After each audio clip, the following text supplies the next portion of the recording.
Bueno, tengan muy buenos días cada uno de ustedes. Bienvenidos al curso Métodos y Técnicas de Investigación Criminal 2. Es para mí un honor continuar desarrollando este programa que de verdad ustedes saben me resulta totalmente apasionante, toda vez de que está tan íntimamente ligado, por así decirlo, con el proceso penal guatemalteco. Así, creo que no es muy nuevo, por así decirlo. Ustedes ya conocen la forma en que doy mis clases. Disculpen. Mucho frío donde estoy aquí y me está afectando un poco el clima, pero bueno. Les decía que, pues como ya nos conocemos del semestre pasado, ya saben ustedes más o menos la metodología que yo utilizo para dar las clases. Lamentablemente, pues únicamente me toca a mí andar hablando y pensé que este tiempo iba a ser un poco distinto, pero bueno, no. Así que aprovechemos el tiempo que nos queda. Décimo semestre, de verdad, están a unos pocos días o meses de poder finalizar un proyecto más. Un proyecto de hace 5 años y un proyecto que tal vez hace 6, 7 años ni siquiera habían ustedes considerado. Están a un pequeño paso de poder culminar sus estudios profesionales universitarios. Es tan diferente cuando uno llena formularios y le pregunta nivel académico. Entonces está primaria, analfabeto o solo puedo leer, educación media o estudios universitarios. Somos privilegiados, de verdad, somos de ese pequeño grupo de personas que ha tenido la oportunidad de ser parte de un grupo estudiantil universitario. Algunos se han quedado en el camino por unas u otras razones, pero bueno, todos tienen sus prioridades. ¿Quiénes son este pequeño grupo que ha llegado a este punto? 10º semestre. Bueno, entonces creo que a estas alturas ya las clases tienen que ser un poco más técnicas, un poco más profundas, rápidas, porque pues ya casi todo en el 10º semestre es un repaso de todo lo que vimos antes, de todo lo que ustedes estudiaron antes. Así que hoy, según ustedes pueden ver en el programa de estudios, nos toca realizar un repaso sobre el proceso penal guatemalteco. El semestre pasado, para los que recibieron clases conmigo, para los que no, supongo que hay algunos que se están incorporando en este semestre. Déjenme decirles que mi nombre es Keila Gemima Méndez Santos, soy abogada y notaria. Mi pasión es el derecho penal, aunque pues también trabajo en algunas otras áreas, me toca hoy impartir cursos en otras materias y también es apasionante, pero mi esencia, por así decirlo, es el derecho penal. Y pues métodos de investigación van muy de la mano con esta rama del derecho. Hemos visto, para los que estuvieron ya conmigo el semestre pasado, quién es el encargado de investigar, quién es el encargado de realizar las pericias por mandato legal, nadie más.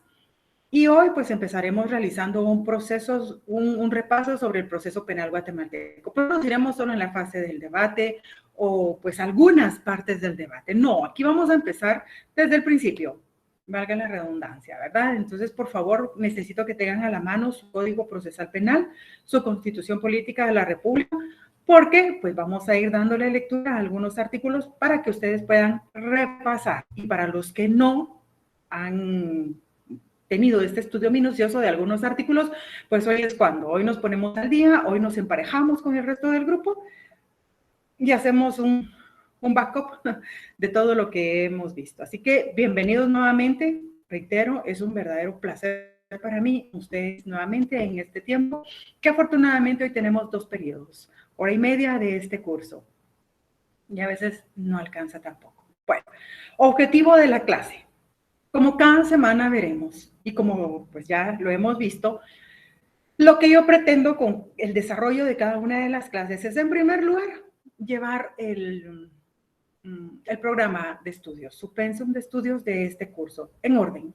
Semana 1, semana 2, y no altero, no me gusta alterar porque siempre lo he dicho, estos programas están muy bien estructurados. Así que uno de los objetivos de la clase es desarrollar el tema, el contenido del programa. ¿Por qué? ¿Por qué lo voy a hacer de esa manera? Porque necesito que hagamos un minucioso y profundo repaso sobre cada una de las etapas del proceso penal guatemalteco. ¿Cuáles son esas etapas del proceso? ¿Cómo se subdividen esas etapas del proceso?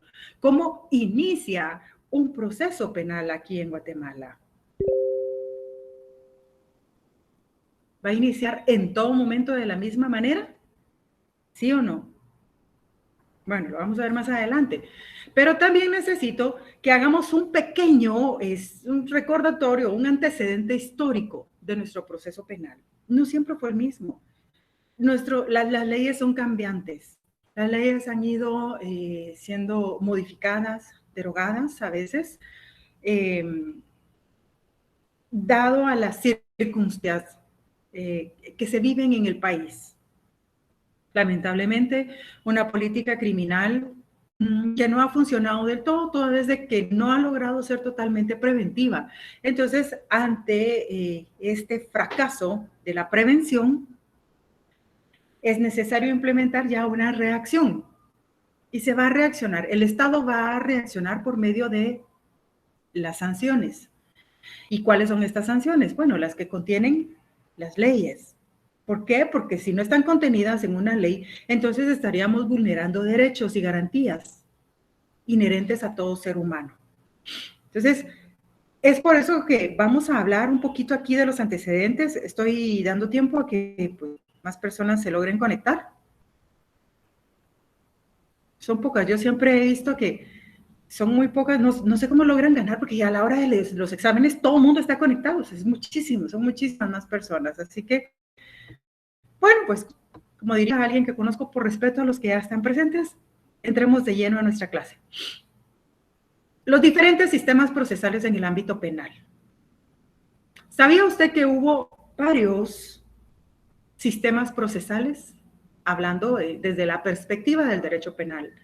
Sí, ¿verdad? Bueno, hablemos que a lo largo de la historia, la humanidad ha conocido tres sistemas procesales: el acusatorio, el inquisitivo y el mixto.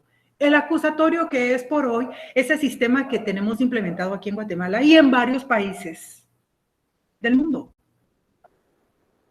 Ese proceso que le da un respiro a todas esas personas que son sindicadas de la comisión de algún hecho delictivo, que le da ese derecho de defenderse, distinto del inquisitivo. Si nos vamos aquí la presentación indica que a lo largo de la, bueno, pues hablemos un poquito de las películas.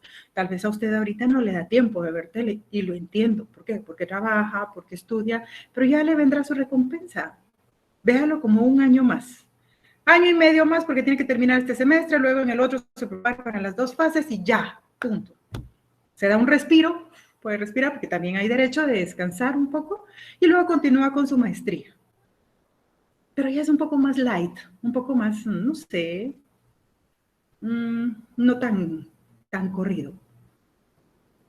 Entonces, hablo de las películas. ¿Ha visto usted películas donde antes condenaban a las personas a muerte por medio de la horca, por medio de la hoguera, por medio del fusilamiento? Pero vámonos más atrás. En aquel tiempo, cuando se creía que las brujas, cuando creían en las brujas, y que solo por creer que una persona era bruja, que era hechicera, era condenada a la horca. Era un sistema totalmente inquisitivo. Era un sistema en el que la apariencia, las primeras impresiones marcaban el inicio de un proceso penal totalmente violatorio a los derechos y las garantías de toda persona. Pero en ese tiempo no lo conocían, en ese tiempo y si lo conocían no lo respetaban. La Inquisición. Vemos cómo algunas personas tomaban justicia por sus propias manos. Algunas veces uno puede decir, desde la perspectiva ya de ahora, de uno, de un poco más cómoda, dice uno tenía razón. Por ejemplo, hablemos de la toma de la Bastilla. ¿Qué pasó con eso de la toma de la Bastilla? La Revolución Francesa.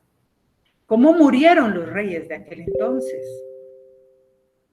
¿Les dieron derecho a un juicio justo? ¿Fueron citados, oídos y vencidos?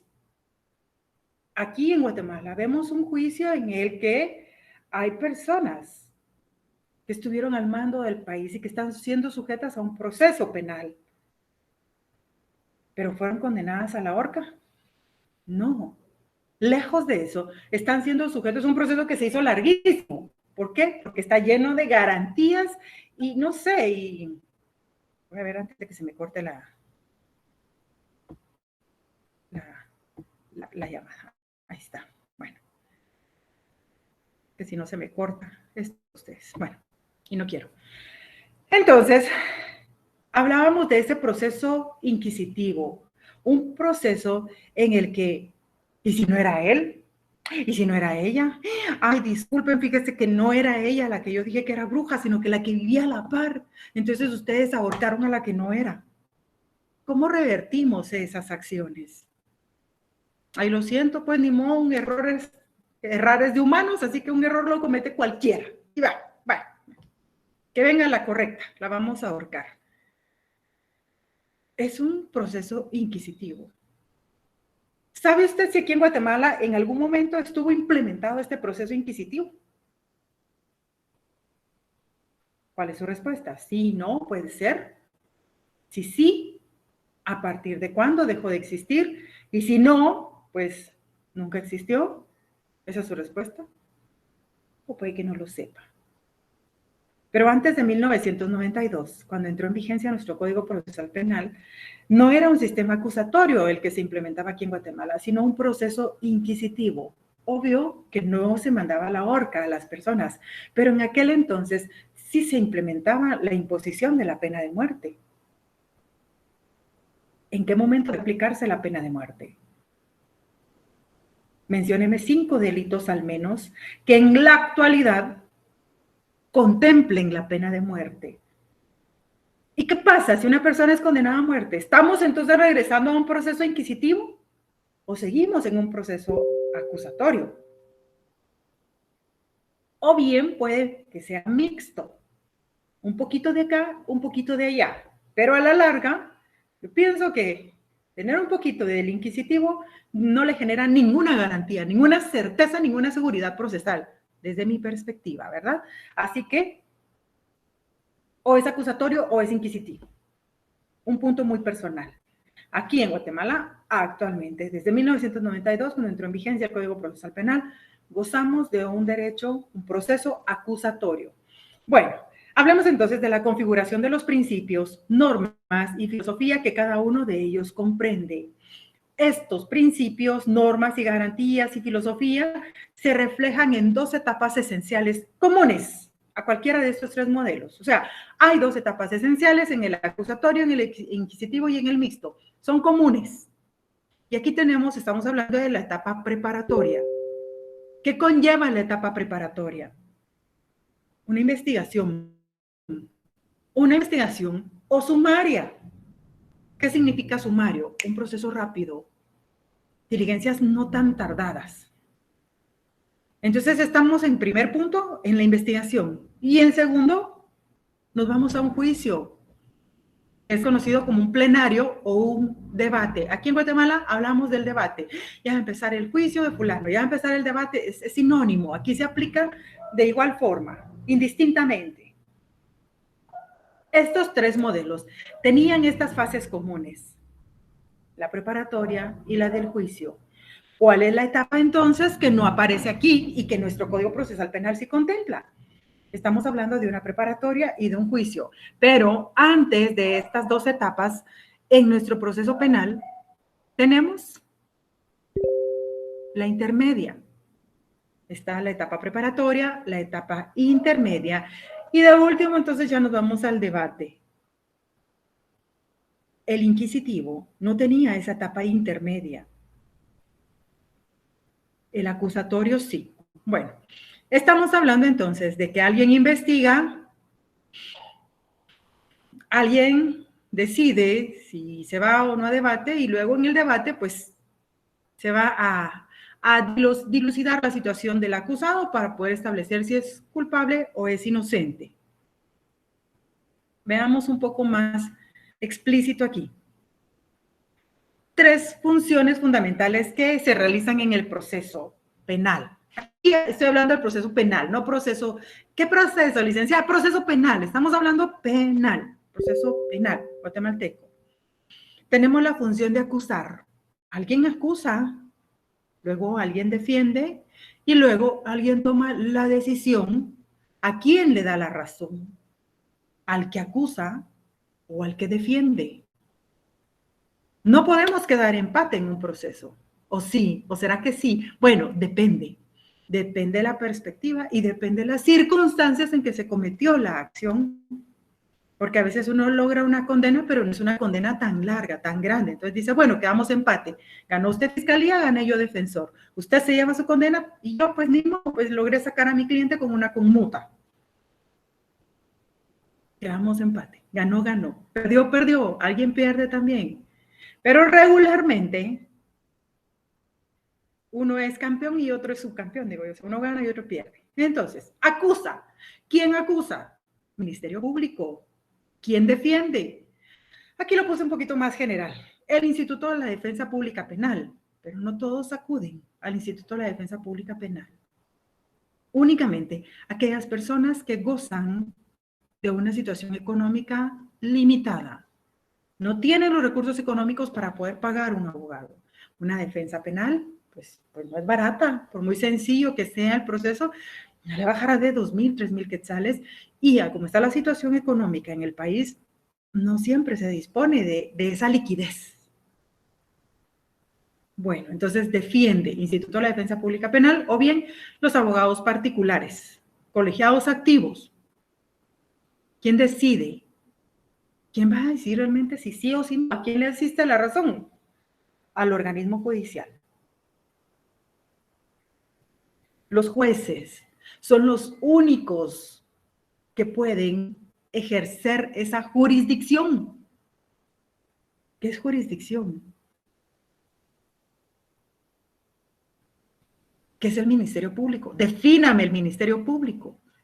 Ahorita me recordé cuando fue mi fase, mi examen del público en la USAC. O sea, no sé, la mayoría de ustedes saben que soy egresada de la Universidad de San Carlos de Guatemala. Los exámenes son extremadamente inquisitivos. Ustedes, ay, ahí sí es un sistema de examen inquisitivo. Ahí no es acusatorio, no es mixto, ahí es inquisitivo. Entonces, son muy duros los exámenes, son extremadamente difíciles. Y a veces de muy mala fe, pues, ¿por qué no decirlo? Y recuerdo que cuando me examiné penal, la persona era una mujer penalista al 100%, y me vio con mucho desprecio, la verdad me vio con mucho desprecio, muy despectiva cuando yo entré y me empezó a hablar muy feo, muy mal, pues ni modo, era parte de mi examen, era parte de la preparación y del temple que todo profesional debe hacer. Y me dijo, ¿tiene usted su ley del Instituto de la Defensa Pública Penal? Yo en el momento supe que no la llevaba. Y le dije, sí, búsquela. Mejor yo llevaba mi maleta de leyes y empecé a buscar y yo sabía que no la tenía. Y ella sabía también que yo no la llevaba. Era mujer. Entonces me dijo, no la trae. Licenciada, le dije, fíjese que tal vez no me lo va a creer, pero justo antes de venir todavía estuve leyendo esa ley. No cabe duda que la dejé sobre mi cama, pero no la traigo. Ah, entonces no la trae, me dijo. No, no la traigo. Yo ni siquiera la había comprado. Era tanto, porque es tanto lo que hay que leer. Así que hoy, por favor, sepan ustedes que el Instituto de la Defensa Pública Penal tiene su propia ley, así como el Ministerio Público. Estas tres instituciones del Estado tienen su propia ley. Ley orgánica del Ministerio Público, ley del Instituto de la Defensa Pública Penal y esta que no nos falta, ¿verdad? La LOJ, ley del organismo judicial. Les aseguro que ustedes tendrán las primeras dos, la primera y la última. La de medio no. Estoy segura que no. Para su examen, por favor, cómprela, téngala. En su archivo de biblioteca de leyes, téngala. Nunca está, además, esta casi nunca la modifican, casi nunca la cambian. No va a ser una compra que va a decir como el Código Penal, la gran ya tiene otras reformas, el procesal penal, la gran ya entró en vigencia otras reformas, hay que cambiar código. Estas no, estas casi no las modifican. Pregunto yo, si vemos aquí las tres funciones fundamentales que se realizan dentro de un proceso penal, les pregunto, acusa y Ministerio Público. Entonces, ¿quién investiga? El mismo que acusa. La pregunta concreta, ¿puede otra entidad u otro organismo nacional o internacional, nacional o extranjero, realizar funciones de investigación. ¿Puede hacerlo? ¿Sí o no? ¿Puede otra entidad realizar las funciones del Ministerio Público? ¿Qué pasa si el Ministerio Público en algún momento viene y le dice, no, pues es que fíjese que yo, auxiliar fiscal, le delegué a él la función de investigar? ¿Que lo haga? ¿Sí? Yo le dije, algo como los padres, yo le di permiso, o sea, ¿cuál es el problema? Únicamente puede hacerlo el Ministerio Público y en su función de investigar, única y exclusivamente lo puede hacer de la mano de Policía Nacional Civil.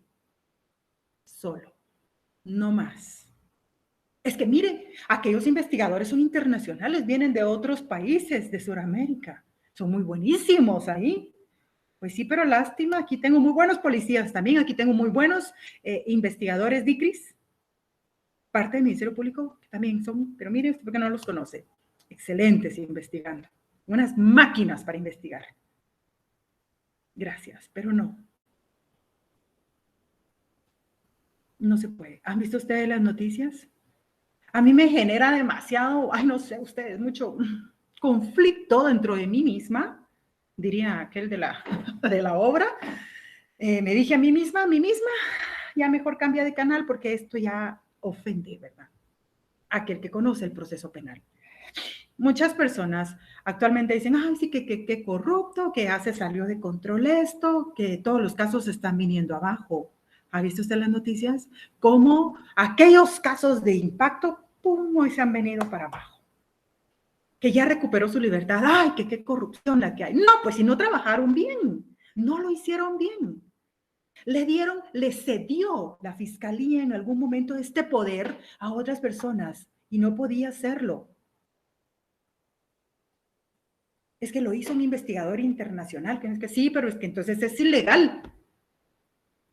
Muy bueno, pero es que mire qué lindo, le puso imágenes, le puso gráficas, sí, lo siento, no sirve. Muy bueno en su país, muy bueno para él, muy bueno para usted, pero para aquí, para el proceso penal, no. ¿Y por qué? Le invito a que lea. Fíjense que una vez alguien en las clases me dijo, licenciada, usted es corrupta. Sentí que se me... No, no es que yo sea corrupta, es que yo necesito que ustedes aprendan bien cómo es un proceso penal y no se dejen llevar por esas masas que no conocen. Incluso hay profesionales, hay abogados y no conocen el proceso penal. Le invito a que vayamos al artículo 251 de la Constitución Política de la República de Guatemala. ¿Ya sabe usted qué se contempla en este artículo? Sí, supongo que sí. Constitución. Dentro de aquella pirámide de Kelsen, ¿recuerda usted la pirámide? ¿Quién está hasta arriba? La Constitución. No la consti, porque no es amiguita de nadie, es la Constitución, es nuestra ley suprema. Se respeta, se le dice su nombre y su apellido. Constitución Política de la República de Guatemala. Así se llama. No consti. No, consti no. Es una falta de respeto. Pero bueno, 251 de la Constitución. Ministerio Público. El Ministerio Público es una institución auxiliar de la Administración de Justicia, de la Administración Pública y de los tribunales con funciones autónomas, cuyos fines principales son velar por el estricto cumplimiento de las leyes del país. Su organización y funcionamiento se regirá por su ley orgánica. Le pregunto, ¿tiene usted la ley orgánica del MP? ¿La LOM? Si no, pues ni modo. Llegó el momento de hacer ese desembolso que a veces duele tanto, pero vale la pena. Es una buena inversión.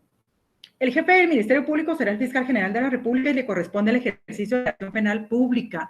Deberá ser abogado, y ahí nos dicen los requisitos, ¿verdad? El jefe del Ministerio Público será el fiscal general de la República y le corresponde, ¿qué? El ejercicio de la acción penal pública. Y nos dice aquí que puede ser delegada esta función. No, es única y exclusivamente para el Ministerio Público. No son actos de corrupción. Que un proceso se caiga que se haga valer el derecho de defensa. ¿Recuerda usted aquella teoría del fruto del árbol envenenado? Bueno, pues aquí se aplica. Para el que no estuvo conmigo en el semestre pasado, anótelo, busque en qué consiste la teoría del fruto del árbol envenenado. Contaminó toda la prueba, algo que no era legítimo, que fue hecho por persona distinta del Ministerio Público o de alguien que fuera parte de Policía Nacional Civil. Entonces, Ministerio Público acusa, defiende.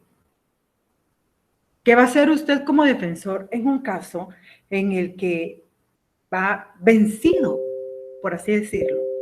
¿Sabe usted que su cliente no ha sido citado, o que ya fue citado, que ya fue oído, que no ha sido vencido en proceso, pero usted sabe que todo este cúmulo de investigación que realizó el Ministerio Público sí es suficiente para destruir la presunción de inocencia del cliente? Entonces, ¿qué dice uno? Ay, no, fíjese que yo ya ni lo voy a defender. ¿Para qué lo voy a ir a defender? ¿Qué voy a ir a hacer a ese proceso? Pues mucho, mucho. A velar por un debido proceso, que no se vulneren garantías, o al menos a luchar por una pena mínima, no una pena máxima. O a ver que si el Ministerio Público va a pedir la imposición de una pena en concurso real, tal vez me es más fácil o me es más beneficioso a mí como defensor pedir la imposición en concurso ideal. ¿Recuerda usted en qué consiste el concurso real, el concurso ideal del delito?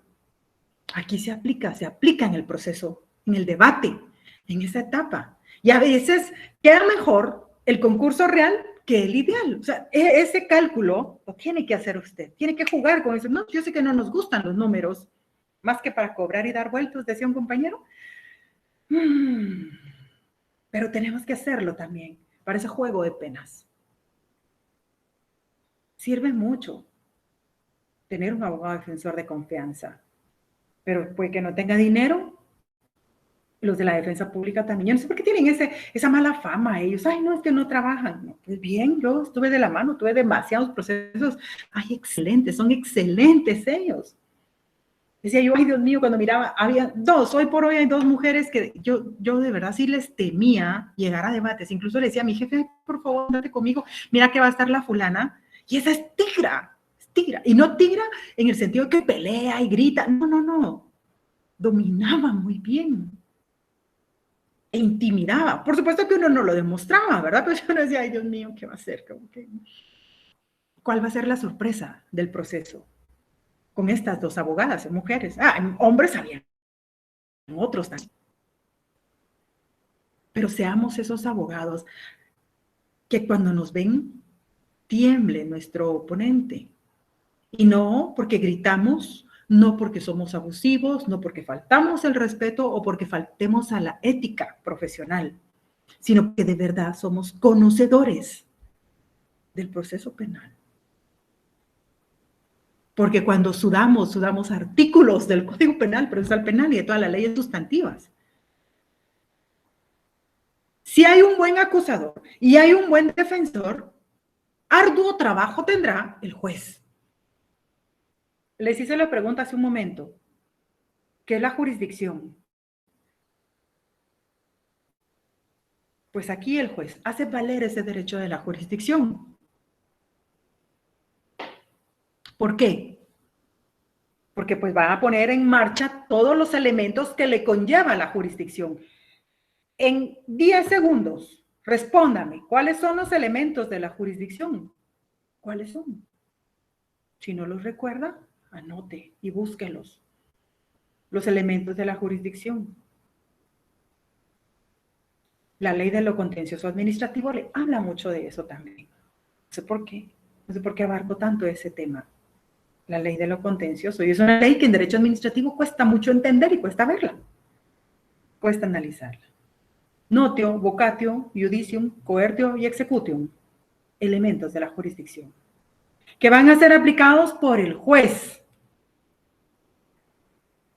contralor, por el juez que va a conocer el debate, el que va a someter, a ver, a contar qué es lo que está haciendo el Ministerio Público, el legal, a resolver las peticiones del defensor y a darle la razón únicamente a uno de los dos, porque no va a poder a todos. Bueno, sigamos. Si se imputa a una persona la comisión de un delito, alguien tiene que hacer la imputación. ¿Quién realiza la imputación en un proceso penal? ¿Quién? En la presentación anterior hablábamos de acusar. Estamos hablando ya casi que de la etapa intermedia, esa fase intermedia, como lo dice su mismo nombre. Antes de esto, ¿qué pasó? O sea, ¿qué? ¿Solo empieza el proceso y ya se acusa? ¿En qué casos inicia el proceso con una acusación? ¿Sabe usted en qué casos inicia un proceso? Nuestro Código Procesal Penal se nos puso muchísimo más complejo hoy por hoy que hace, ¿qué? 5, 7 años, 10 años. 10 años, vamos un poquito más para atrás. Porque ahora con tanta reforma tenemos procedimientos por delitos menos graves, el procedimiento simplificado. Tenemos la acusación en la vía normal, la acusación en el procedimiento abreviado, la acusación conforme el proceso de aceptación de cargos. Tenemos muchas formas ahora de poder entrar a una acusación. Pero le pregunto, ¿en qué casos se va directamente a la acusación? No hay una citación para primera declaración o una citación, no sé, por una flagrancia, una orden de aprehensión por una flagrancia, mejor dicho. Le invito a que lea el procedimiento de delitos menos graves. Totalmente distinto al proceso normal. Cree uno que un delito menos grave va a una primera declaración y usted va a una audiencia de conocimiento de cargos, donde ya fue presentada una acusación y dice, oh, no, ¿y cómo? ¿Y entonces de qué se defendió mi cliente? ¿Hay vulneración de derechos? Pienso que sí. ¿Por qué? Porque la persona va y se enfrenta directamente a una acusación. ¿Fue citado antes? ¿Fue oído antes? No, va de una vez para vencer, a morir o a vencer. ¿Había usted analizado el procedimiento de delitos menos graves? En cualquiera de ellos, es el Ministerio Público el que cumple esa función. Si se imputa a una persona en la comisión de un delito, alguien tiene que hacer esa imputación. ¿Quién hace la imputación? Bueno, usted ya sabe, el Ministerio Público. Y en el caso de los delitos menos graves, ¿qué ocurre? ¿Hay imputación o no hay imputación? En un procedimiento de delitos menos graves, ¿qué es lo que hay? De una vez se le hace ver la relación clara, precisa y circunstanciada del hecho punible que se le atribuye. ¿Sabía usted eso? ¿O no? Estoy tratando de buscar el artículo donde está, a partir de cuál están delitos menos graves, pero en este momento no lo tengo. No lo encuentro. No, era parte de la clase que la verdad no lo había tomado aquí para desarrollarlo porque es bastante complejo. Pero sí es bueno que ustedes sepan de que no siempre se va a enfrentar usted ante una imputación. Por otra parte, es preciso concederle al acusado la oportunidad de defenderse y rebatir la imputación que se le hace. ¿Pero qué ocurre? Pues estamos hablando aquí de un proceso normal, en donde hubo una primera declaración, donde hubo una flagrancia, donde hubo una citación a autoprocesamiento, alguna medida sustitutiva o la prisión preventiva. Bueno, pues está bien.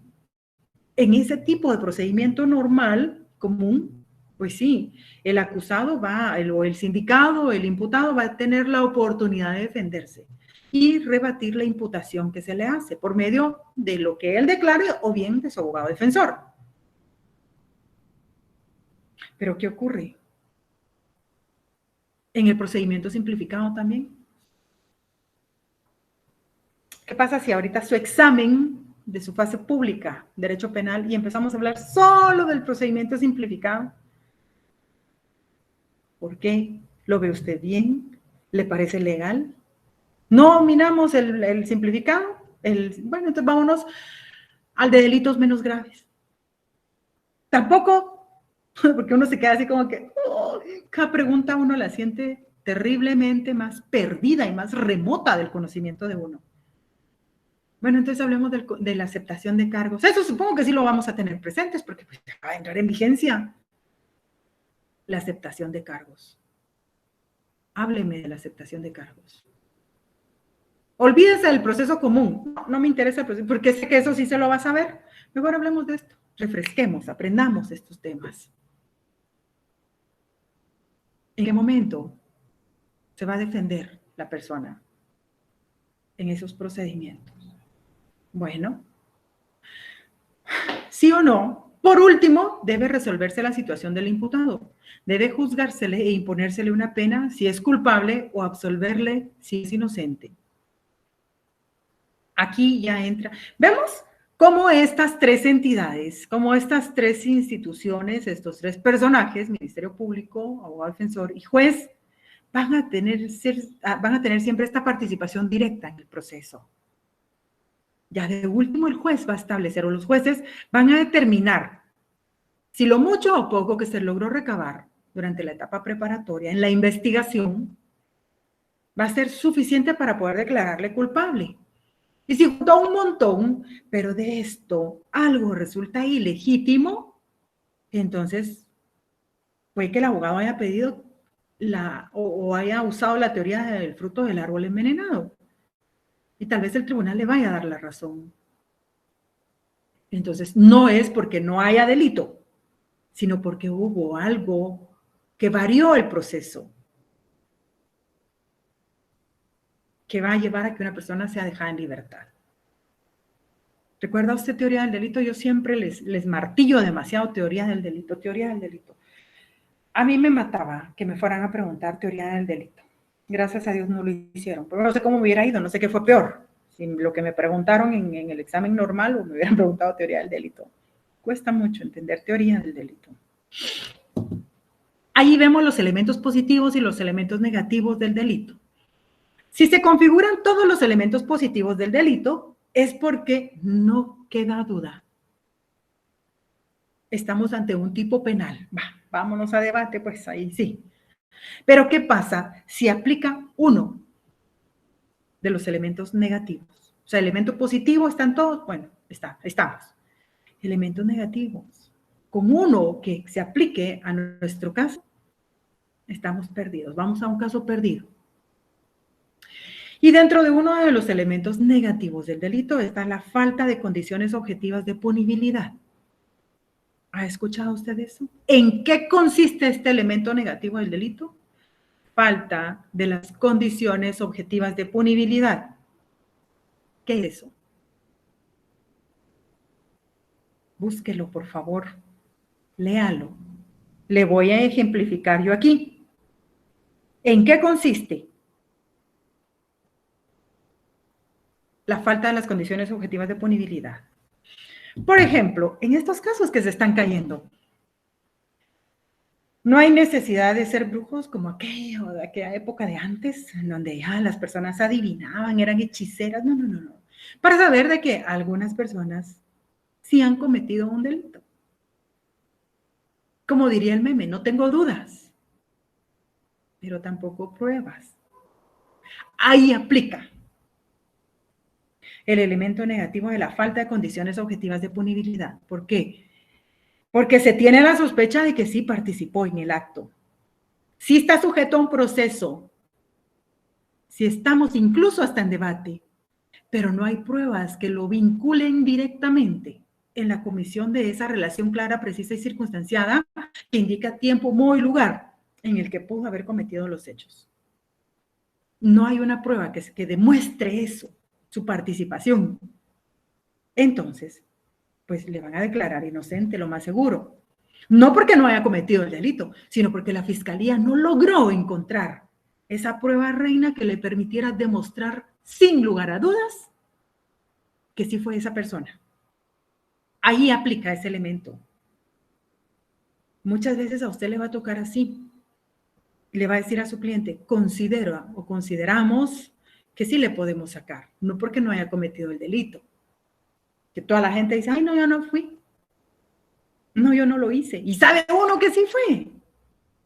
Tiene los medios de investigación que tiene el Ministerio Público y dice, sí, sí es él. Pero siguen en su negativa de creer que no. Entonces, pues posiblemente se gane el proceso. No porque usted no lo haya hecho, sino porque no lograron encontrar pruebas. Ahí aplica este elemento negativo de la teoría del delito. ¿Ven por qué es necesario dominar estos temas? Aquello que en algún momento nos parece tedioso y aburrido, se aplica al final en un proceso penal. Y el juez no le va a quedar más que condenar o absolver. Solo hay esas dos formas de dictar una sentencia.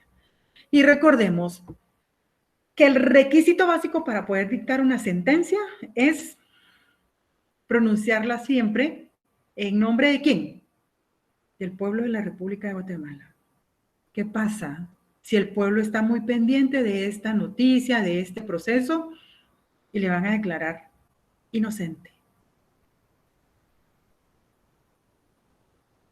¿Se habrá dado justicia a ese pueblo tan, no sé, tan deseoso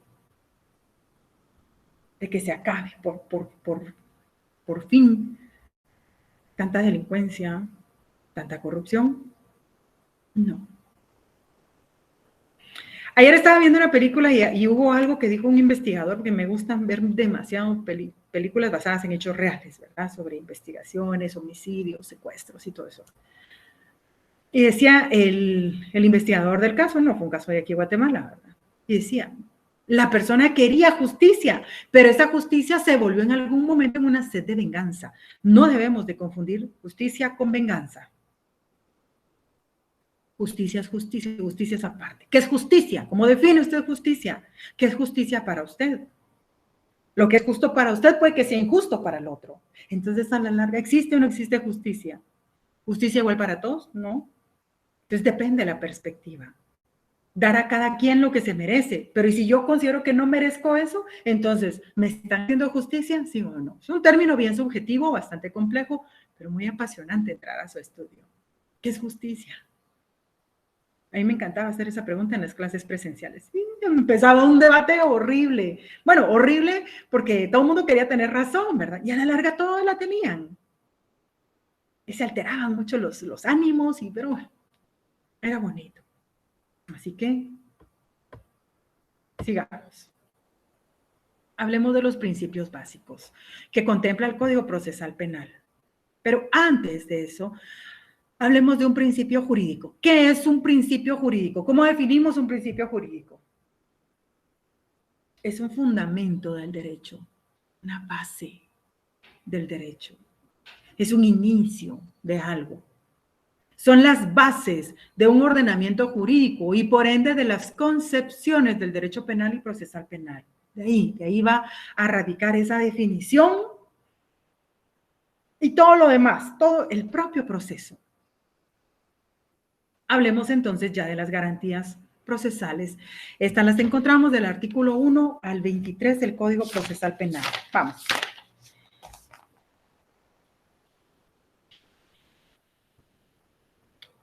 ¿Cuántos por tantos tiene el Código Procesal Penal? ¿Cuántos considerandos tiene el Código Procesal Penal? No son muchos. Uno. Un considerando, un por tanto. Después del por tanto, ya vemos que establece que el que se lee decreta el siguiente Código Procesal Penal. Libro primero, disposiciones generales. Título primero, principios básicos. Principios básicos. Capítulo primero, garantías procesales. Aquí nos está dando esa garantía, esa certeza, esa seguridad procesal. Quedó escrito. No quedó escrito en piedra, pero sí en papel. Y se respetan. Al menos eso se trata, ¿verdad? Artículo 1. ¿Qué encontramos en el artículo 1? Bueno, no hay pena sin ley. Nulo pena sin el eje. No se impondrá pena alguna si la ley no lo hubiere fijado con anterioridad.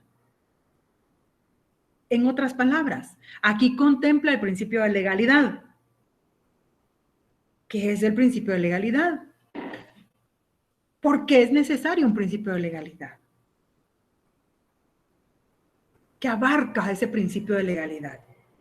Defíname el principio de legalidad. Defínalo. Defínalo con sus palabras. Principio de legalidad es que es, por ejemplo, si yo estoy haciendo... No me ejemplifique. Defínalo, aprenda a definirlo.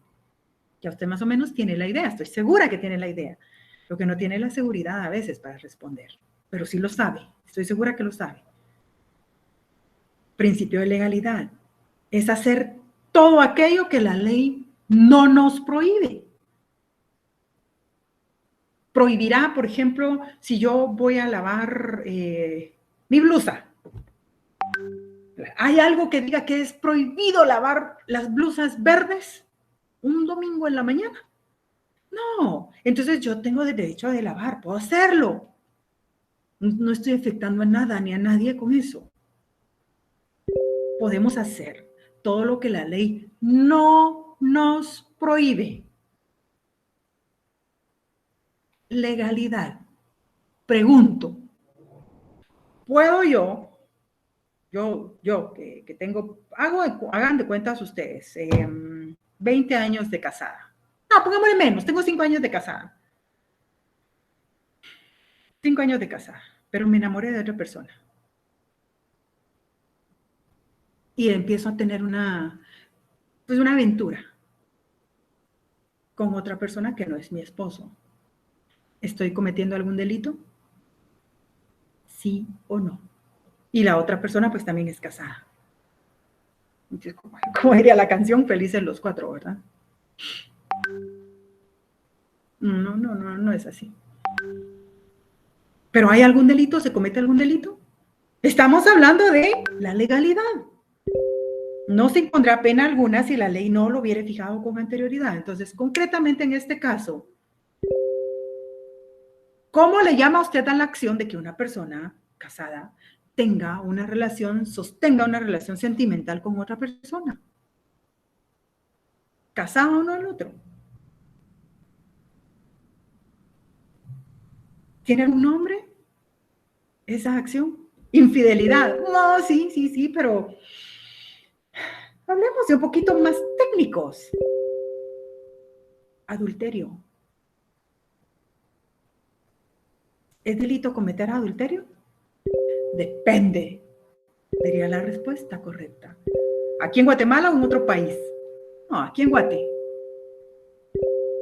Guatemala. Van a decir, no se llama Guate, se llama Guatemala. Así como la Consti, no se llama Consti, se llama Constitución Política de la República. Vuelvo a la pregunta.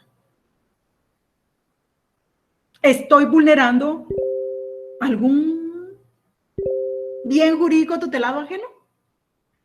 Tal vez sí, tal vez no. ¿Estoy faltando a ese principio de legalidad?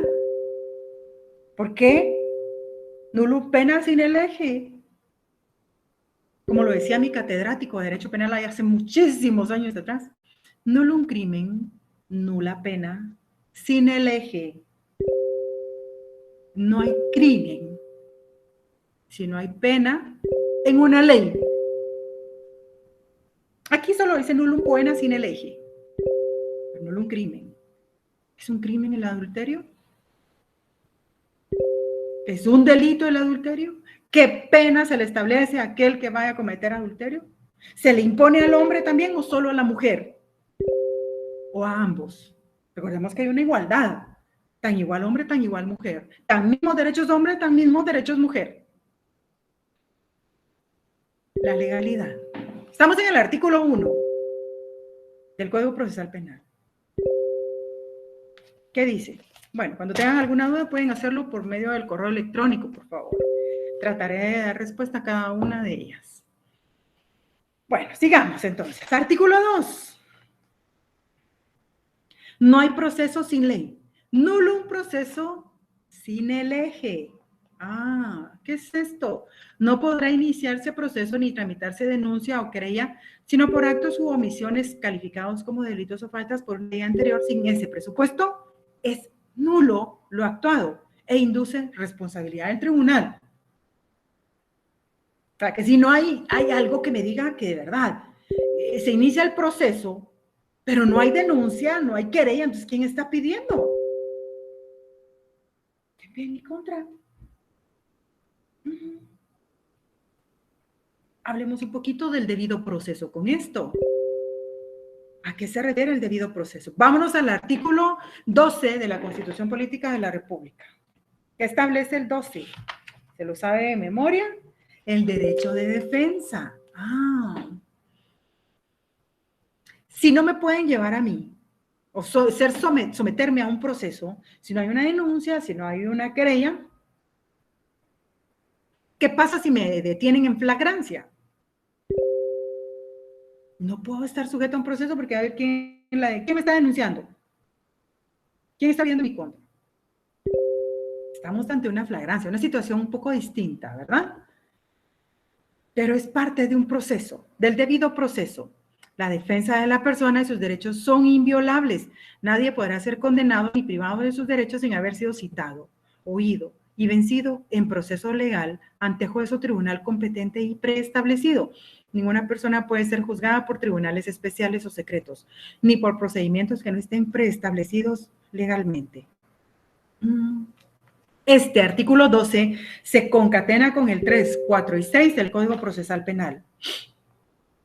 ¿Qué nos establece el 3? Los tribunales y los sujetos procesales no podrán variar las formas del proceso ni la de sus diligencias o incidencias. Nadie puede variar las formas del proceso. Nadie.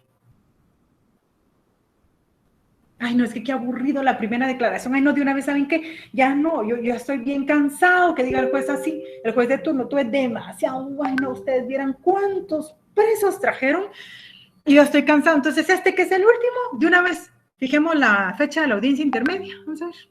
¿Para cuándo? Se obvió su primera declaración. ¿Puede hacerlo?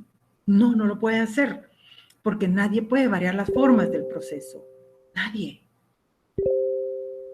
El 4, ¿qué establece el 4? Juicio previo. Nadie podrá ser condenado, penado, sometido a medida de seguridad o corrección sin ninguna sentencia firme. Aquí está hablando de medidas de seguridad, las que establece el 88 del Código Procesal Penal. Ese tipo de medidas. El 6, posterioridad del proceso. Solo después de cometido un hecho punible se iniciará proceso por el mismo. Entonces aquí es donde cabe la flagrancia. ¿Por qué? Porque en una flagrancia, ¿qué es flagrancia? Defíname qué es flagrancia. ¿Sabe usted qué es flagrancia?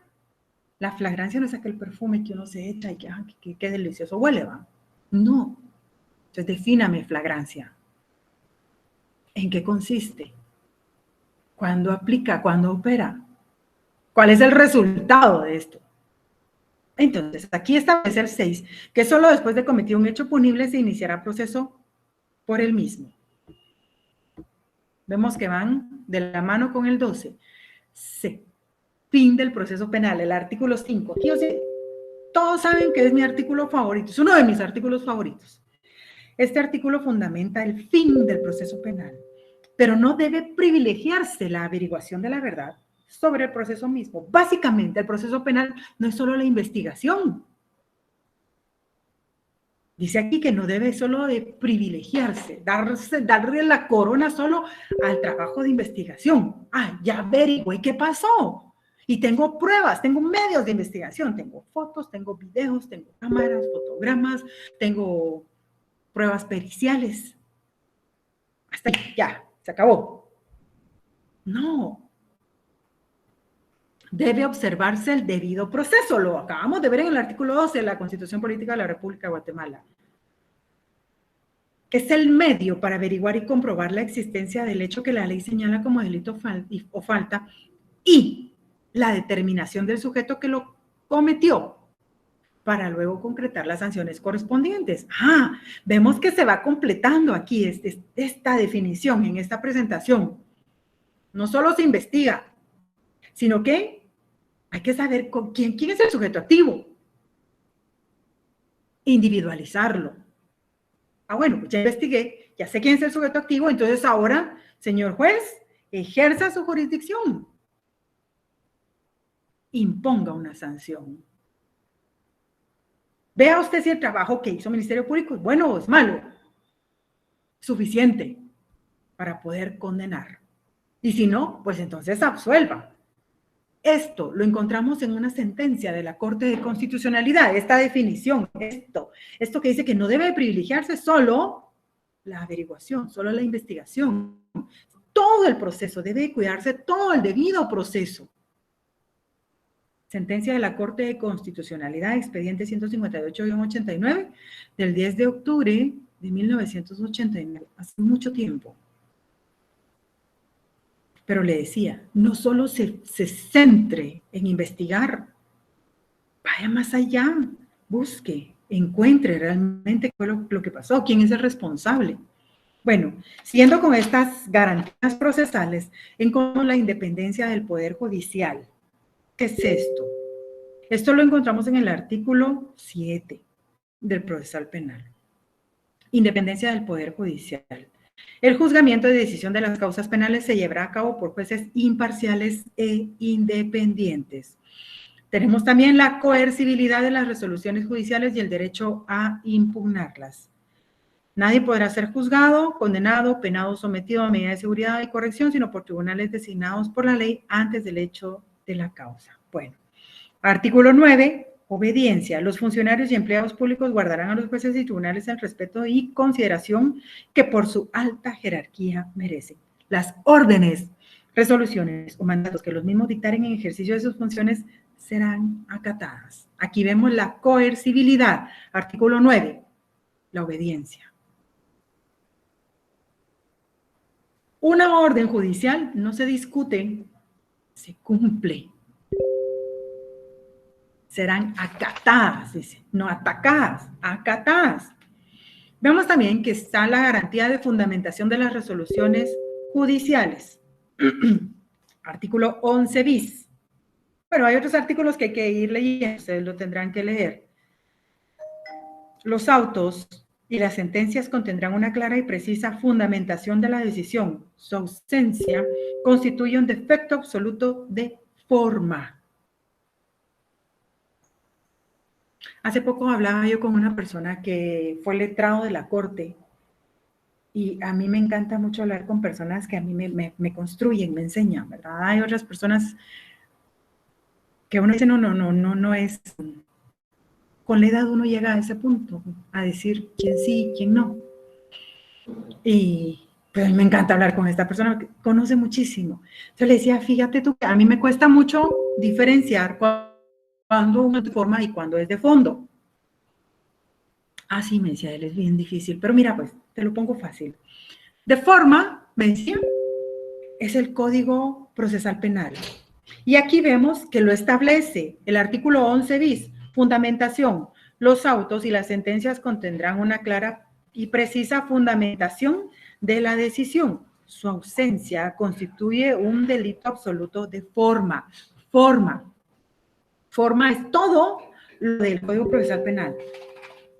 Fondo, entonces quiere decir que es todo lo sustantivo. Espero que les haya, tal vez ahorita no lo van a entender, pero más adelante lo van a necesitar. A esto se refiere esta garantía de fundamentación de las resoluciones judiciales.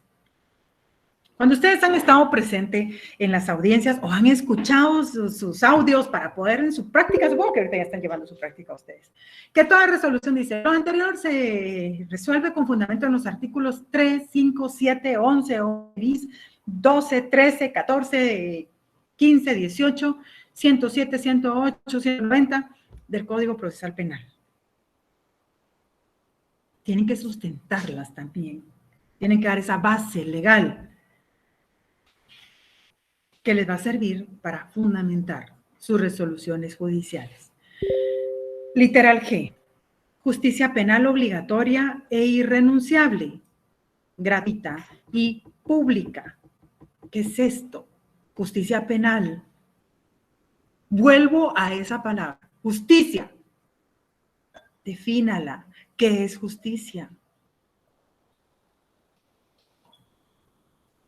La usamos en todo momento.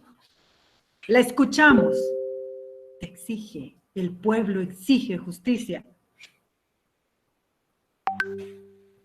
¿Pero qué es justicia?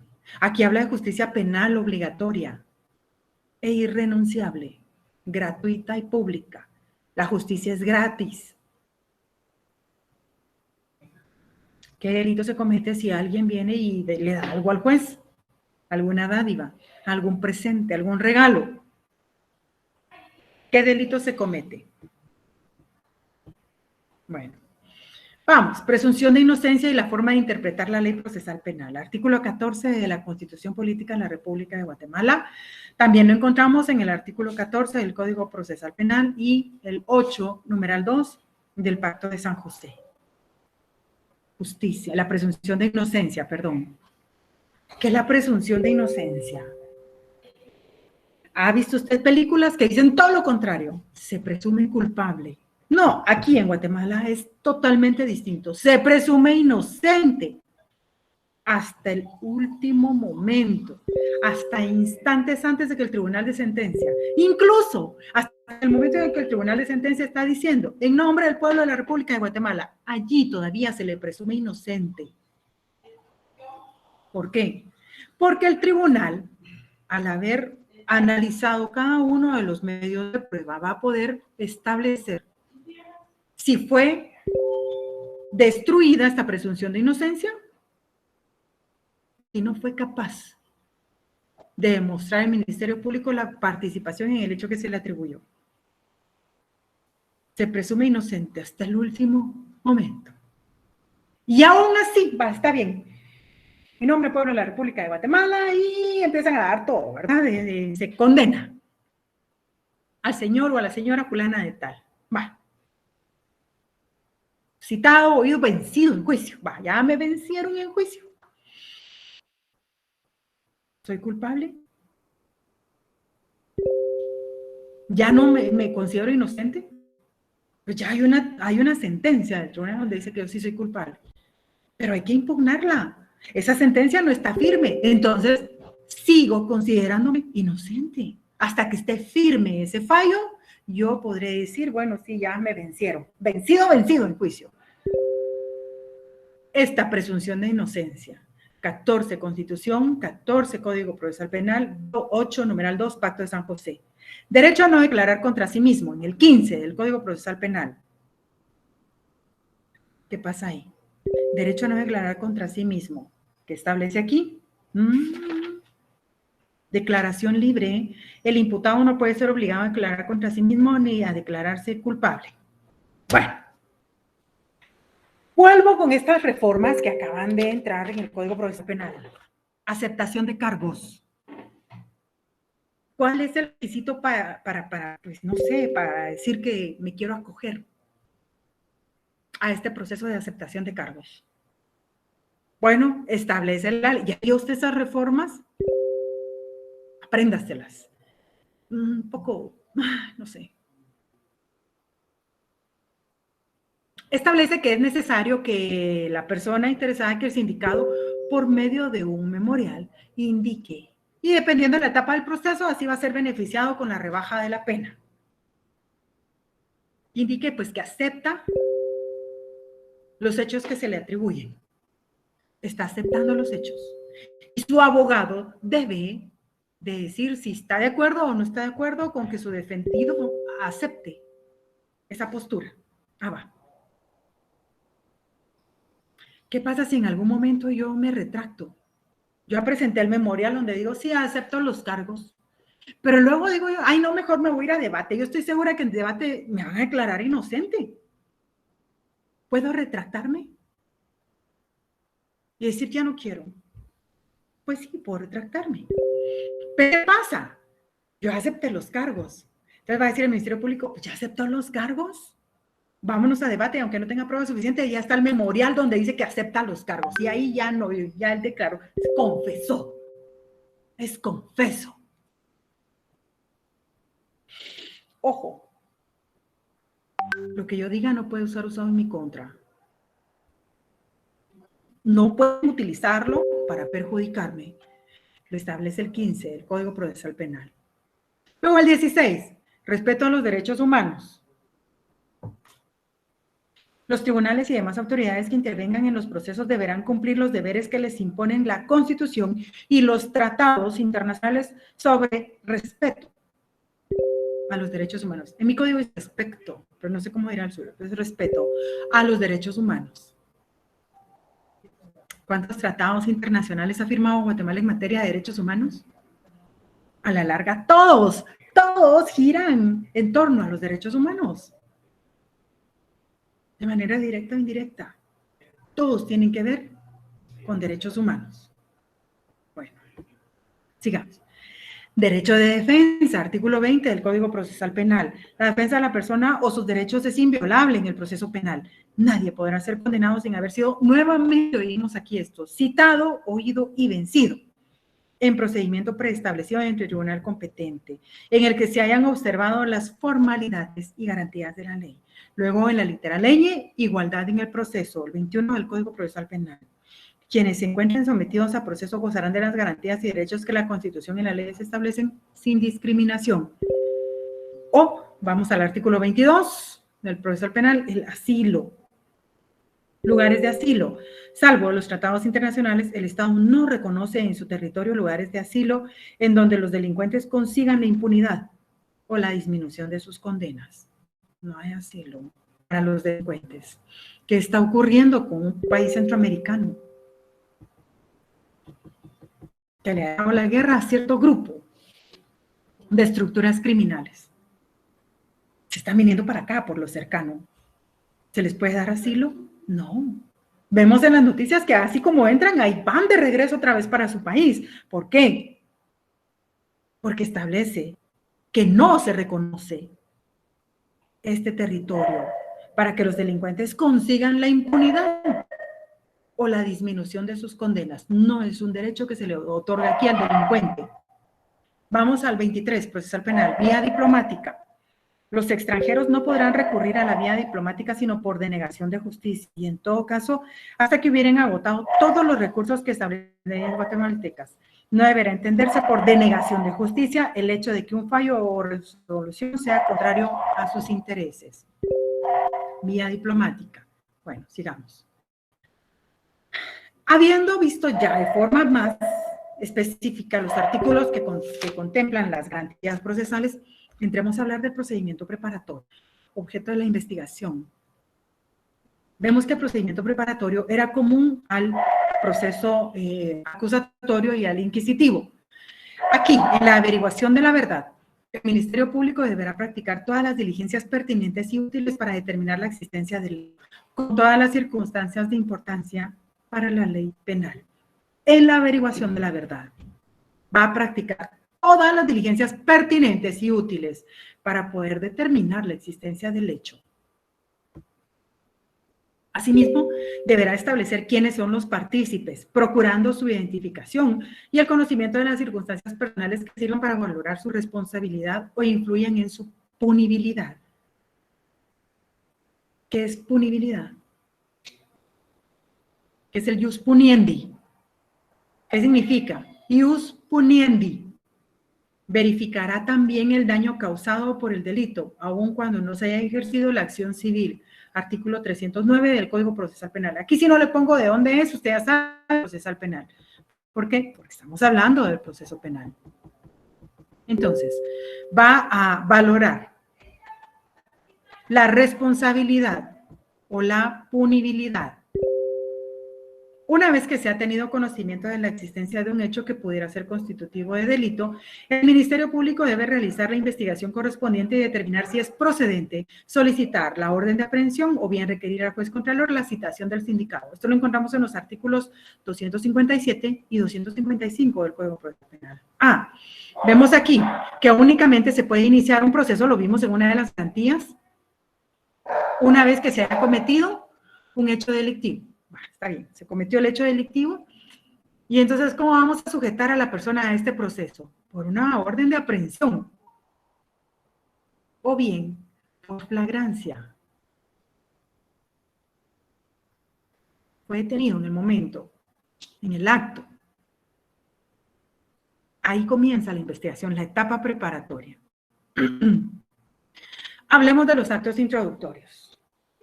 En el artículo 297 encontramos la denuncia, actos introductorios al proceso penal, una denuncia. El conocimiento de oficio en el 298, la querella 302 y la prevención policial en el artículo 304, todos del Código Procesal Penal. ¿Cuáles son los actos introductorios al proceso penal? La denuncia, conocimiento de oficio, querella y prevención policial. Pregunto, ¿qué diferencia hay entre la denuncia y la querella? Analice artículos 297 y artículo 302 del Código Procesal Penal. ¿Qué diferencia hay? ¿Cuáles son los beneficios? ¿Cuáles son los contras de las figuras?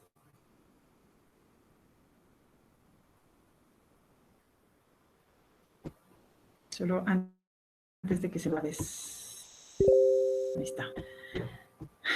Es que si no sale el enlace, ¿por qué está así?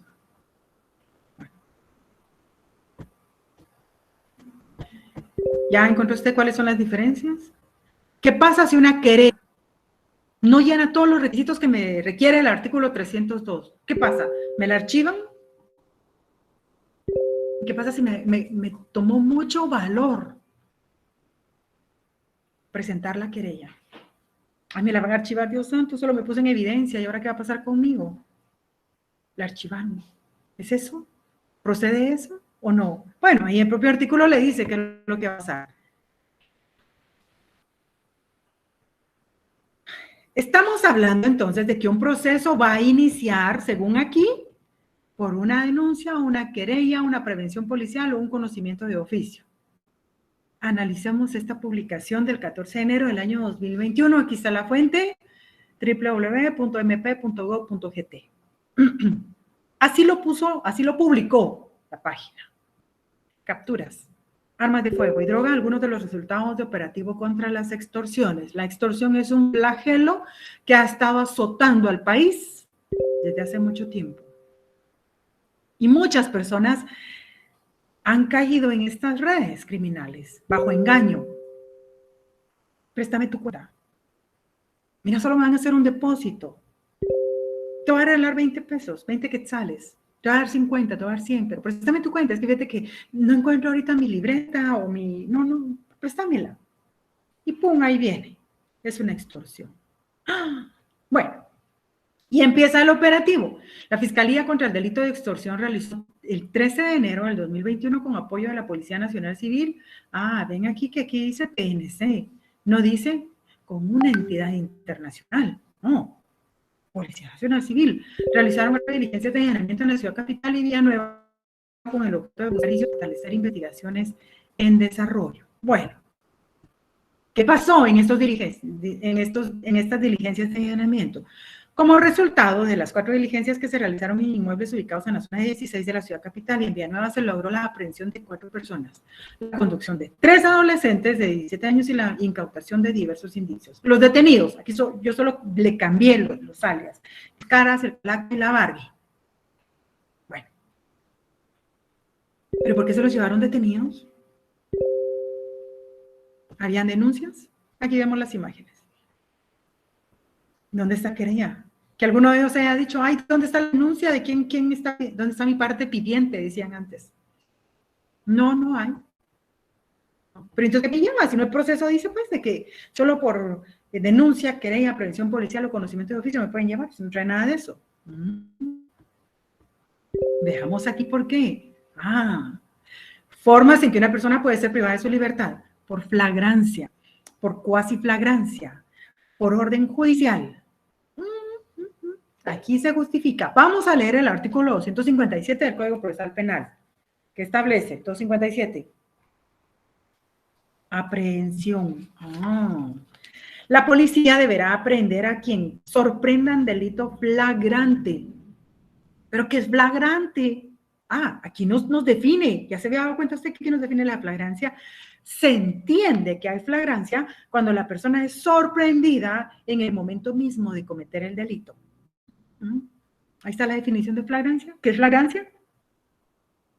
Cuando la persona es sorprendida en el mismo momento de cometer el delito. Dicho de otra forma, coloquialmente, con las manos en la masa. Pero también habla aquí de la cuasiflagrancia. ¿Y qué es eso de la cuasiflagrancia? Procederá igualmente la aprehensión cuando la persona es descubierta instantes después de ejecutado el delito, con huellas, instrumentos o efectos del delito que hagan pensar fundadamente que acaba de participar en la comisión del mismo. Esta es la cuasiflagrancia. La policía iniciará la persecución inmediata del delincuente que dio sorprendida cuando no haya sido posible su aprehensión en el mismo lugar del hecho. Para que proceda la aprehensión, en este caso es necesario que exista continuidad entre la comisión del hecho y la persecución. O sea, cuando hay persecución, hay elementos de Policía Nacional Civil que de verdad tienen tanta vocación en su trabajo, como todo en todos los lugares, ¿verdad? Hay muy buenos trabajadores. Hay policías que ofrendan su vida en el trabajo que realizan ante un país tan sediento de justicia. Otra vez esa palabra, ¿verdad? Entonces, aquí en el artículo 257 encontramos la definición de flagrancia y de cuasiflagrancia. Y también una persona puede ser detenida por orden judicial, por orden de aprehensión. En los artículos 6, 7 y 9 de la Constitución Política de la República, ahí se mencionan cositas que podrían interesarnos respecto de una persona que ha sido detenida. En el 6, la detención, detención legal. Volvemos nuevamente que ninguna persona puede ser detenida o presa sino por causa de delito o falta en virtud de orden librada, con apego a la ley por autoridad competente. Se exceptúan los casos de flagrante delito o falta. Vemos aquí, 257, procesal penal. En el 7, notificación 7 de la Constitución, notificación de la causa del detenido. Toda persona detenida deberá ser notificada inmediatamente en forma de verbal y por escrito de la causa que motivó su detención. Vamos al 9, interrogatorio de detenidos o presos. Las autoridades judiciales son las únicas competentes para interrogar a los detenidos o presos. Autoridades judiciales competentes. Bueno, vamos. Solo los jueces pueden interrogar. Una vez que la persona ha sido aprehendida, debe ser puesta a disposición de competente respetando los plazos constitucionales, 6 horas, 24 horas. Vamos a la declaración del sindicado, artículo 82, procesal penal. ¿Qué ocurre aquí? Una vez que el Ministerio Público haya realizado la imputación de los hechos, el sindicado puede declarar o abstenerse de declarar. Si declara, puede ser sometido a interrogatorio del fiscal y del defensor. Incluso el propio juez le puede hacer preguntas que no le hayan quedado muy claras. El juez concede la palabra al Ministerio Público y a la defensa para argumentar y demostrar la posibilidad de ligar a proceso. Una vez que el Ministerio Público ha imputado los casos, le pregunta al juez al Ministerio Público, ¿qué quiere usted ahora que haga yo? Ay, señor juez, pues que ligue a proceso. ¿Defensa? ¿Usted quiere? No, ¿cómo va a ligar a proceso? No, olvídese. ¿Por qué no? Pues ya le voy a decir por qué. Mire, que aquí falta, que esto, que el otro. Cada quien argumenta su postura. Sigamos. Inicio del procedimiento preparatorio. Ven todo lo que tuvimos que ver para llegar al inicio del procedimiento preparatorio. Si es ligado a proceso por medio de auto de procesamiento, artículo 320, se establece la necesidad o no de imponer alguna medida de coerción. ¿Cuáles son las medidas de coerción? La prisión preventiva, artículo 259 del Código Procesal Penal, o bien una medida sustitutiva, si el delito lo permite, artículo 264 del Código Procesal Penal. La prisión preventiva es la última ratio. ¿Qué es esto? Busque usted, anote, última ratio. ¿En qué casos aplica? ¿Recuerda usted el semestre pasado cuando hablábamos de ese automilitarismo cool que ha predominado ahora en América Latina. Ahí hablábamos de esto, de la última ratio, la prisión preventiva. Tiene que ser lo último que los jueces tomen como opción para limitar a una persona de su libertad. Se debe privilegiar una medida sustitutiva. Duración. ¿Cuánto dura el procedimiento preparatorio? El procedimiento preparatorio deberá concluir lo antes posible y deberá practicarse dentro de un plazo de 3 meses. No está escrito en piedra que el plazo específico son 3 meses. Puede ser antes. ¿Y por qué? Porque es la persona la que está presa. Para nadie es un secreto que lo que ocurre en las cárceles, en el interior de las cárceles. ¿Qué pasa si la persona pierde la vida? ¿En qué situación quedan los jueces? Pues, previendo todo ese riesgo que conlleva, se debe de finalizar esta investigación lo antes posible. Si no es ligado al proceso por medio del auto de procesamiento, se puede ordenar la inmediata libertad por medio de la falta de mérito. Artículo 272 del Código Procesal Penal. ¿Qué ocurre si el juez considera que el Ministerio Público, después de la imputación y después de demostrar todos los medios de investigación que lleva, el juez dice, no, nada de lo que usted trajo tiene que ver con lo que usted imputó? O lo que usted imputó no resulta lógico, porque aquí el juez puede aplicar su sana crítica razonada. ¿Qué es la sana crítica razonada? Pregunto, lo vimos el semestre pasado. ¿Cuáles son los elementos de la sana crítica razonada? En atención a eso, el juez puede disponer, no, pues yo aquí no puedo ligar a proceso a esta persona, no me convence. Ordeno su inmediata libertad,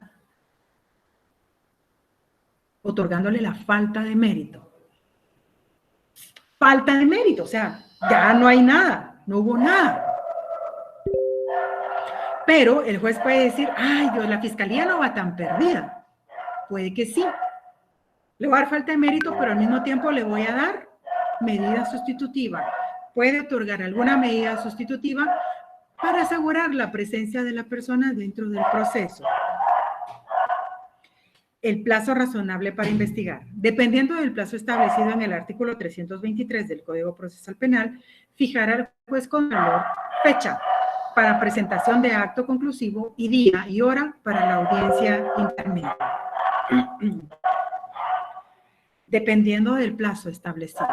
1 mes, 2 meses, 15 días, 3 meses, que es el plazo máximo que establece el juez, va a fijar un día y una hora para que el Ministerio Público pueda presentar su acto conclusivo y una vez que haya presentado el acto conclusivo, se va a señalar una audiencia intermedia. Ay, lo siento ustedes, hay un perro por ahí que no me deja dar la clase, no sé ni dónde está, pero sí sé que está muy cerca. Bueno, hablemos del procedimiento intermedio.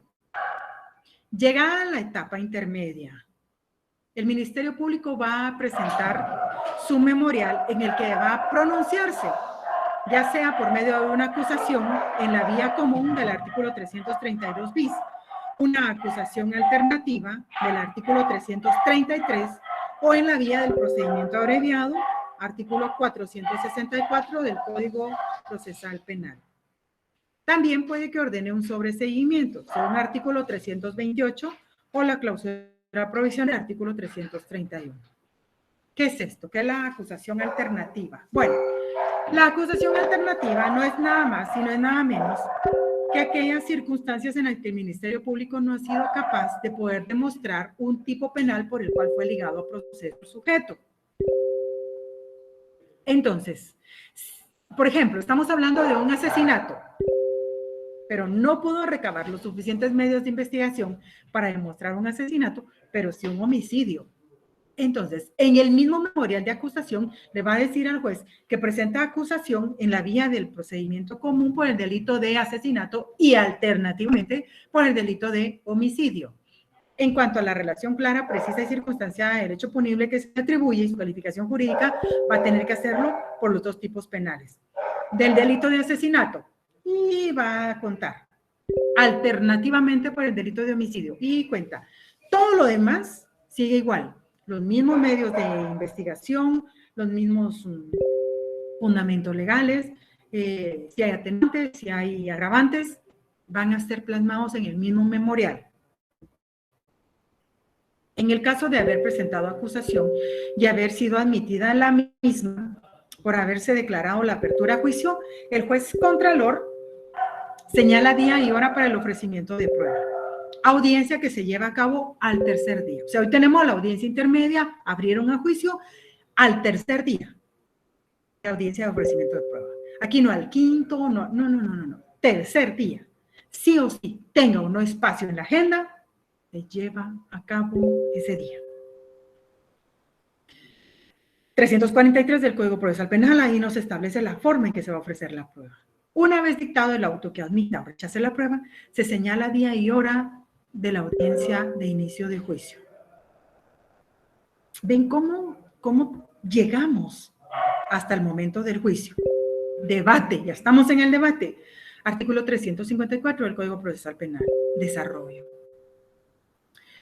El tribunal de sentencia va a verificar la presencia de las partes, testigos, peritos o intérpretes.